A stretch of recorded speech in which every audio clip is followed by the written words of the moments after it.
Hello and welcome to the AWA show. The temperature in Miami Beach is dropping and I have my boots out.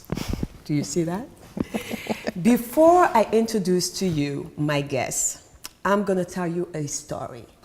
I'm in the supermarket and on the way out, I just grabbed this magazine. Never read it before. What attracted me was For Women of Style and Substance. I'm like, that's me.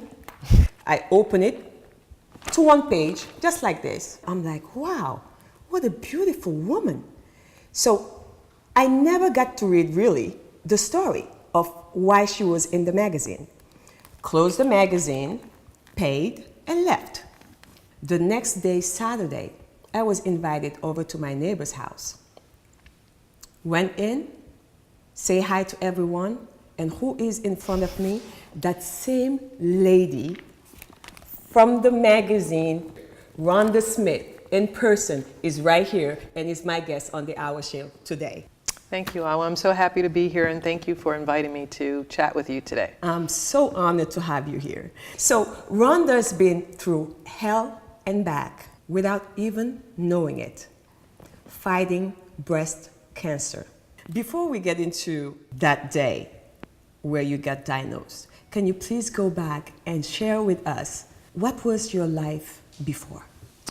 My life was extremely hectic and very stressful. That particular year prior to my diagnosis, I commuted to California every week. Yes. So Monday morning I would get on a plane and travel to Southern California. Thursday night I would take a flight back home to Miami. Yes. And did that every week for 6 months, with the exception of 3 weekends. So traveling during the West Coast commute every week was stressful. Dealing with a very demanding client was stressful. Yes. And working 12 to 14-hour days was also very stressful. But it was something that I had to do, and it was my life's work at that time. Yes. Well, now you had a stressful life. Were you aware of it? Yes, but I didn't acknowledge it. You know, it was because I had to make a living, and it was my work that I chose to do. And at the time, it was something that I enjoyed doing. At least I believe that was what I enjoyed doing. You believe that? I believe that. Okay. Would you say you were a happy person? I was content. I wouldn't say that I was truly happy from the inside out. I wasn't necessarily doing something that I was truly passionate about. Yes. I was doing work that I loved or believed that I loved and was good at. Yes. But I can't say that I was truly tapped into what my passion was, You or even was aware of what I was passionate about. Absolutely. At that time. Absolutely. When did that happen that you were My diagnosed? diagnosis was May 15th, 2008. And I will never forget that day. I'm sure you would not. Yeah. How did the news hit you? What was your first reaction? Well, I was in shock. I couldn't believe it. And it was even worse because my primary care doctor didn't give me any more information other than the fact that I needed to go see a surgeon and an oncologist, but didn't tell me any of the specifics of my diagnosis. Yes. She just kept saying that I needed to go see a surgeon and an oncologist, and Yes. That really scared me even more because I had no idea how serious my condition was or what that meant for my life and how that was going to change. Yes. Eventually, I talked to the pathologist or the doctor who performed my biopsy, and she gave me more details and confirmed my actual diagnosis, which was stage 1. So now you know about it and you had to fight. Yes. Yes, I did. As you talked about earlier, I took on my breast cancer Yes. experience as though it was a project. So I focused on getting through surgery. I had 2 surgeries and then chemotherapy and then radiation therapy. And so I chose in my approach to be victorious as opposed to being a victim. And for me, that meant taking control of it rather than my cancer taking control of me. I love that. So immediately when I first got diagnosed, I enlisted the help of a nutritionist and a doctor of integrated medicine. Yes. So I worked with a more holistic and integrated team of medical professionals to help me through the process, because the one thing that I wanted to make sure of is that I stayed healthy and strong. Yes. And didn't get sick or feel like a cancer patient as I was going through treatment. Yes. And during that time, were you ever hopeless?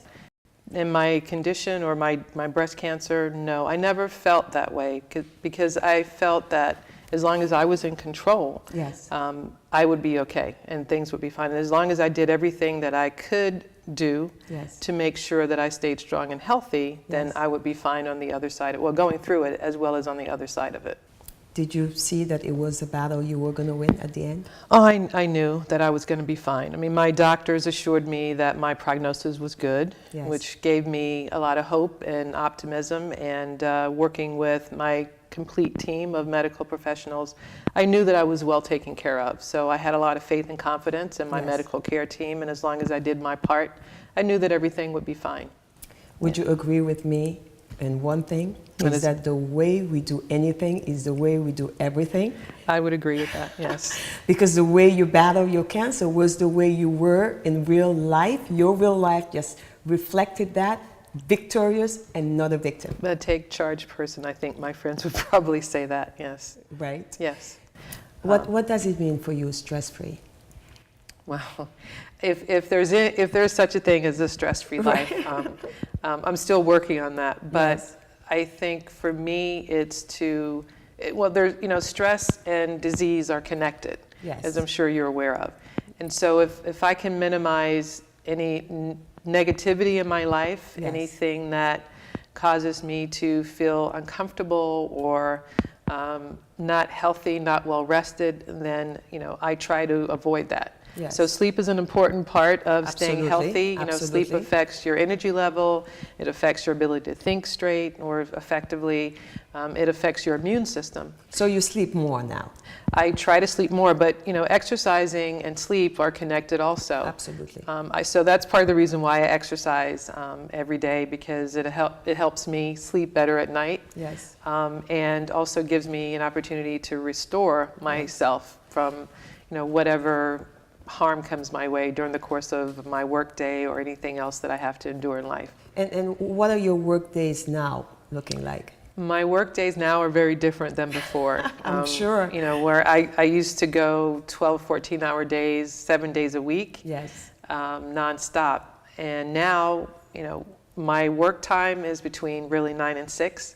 I do work for my clients and whatever else I have to do between that hour or those hours. Yes. And before that and after that is my time to either exercise or have fun or relax and take it easy or do what I need to do to really rejuvenate myself and, Yes. and take care of myself and be good to myself. It's amazing because I know we all hate to be sick. Mm-hmm. Cancer being something that none of us want to deal with. But listening to you now, I feel like it was a gift to live better. Definitely. I would not have thought in a million years, first of all, that I would even get cancer.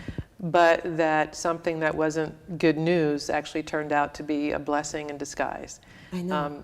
Having cancer and being a breast cancer survivor has opened up a lot of doors and brought new opportunities to my life that I never even thought about before. I mean, being in the magazine is certainly one of them. Right. I wrote a story about my breast cancer experience and journey, Yes. and entered a contest for More Magazine, which is the reason why I'm there. Yes. And I've met so many dynamic, incredible women who are my sisters, Yes. because we are all breast cancer survivors, and you and I for sure wouldn't have met Absolutely. if it hadn't been for my breast cancer experience and just some of the work that I'm doing now.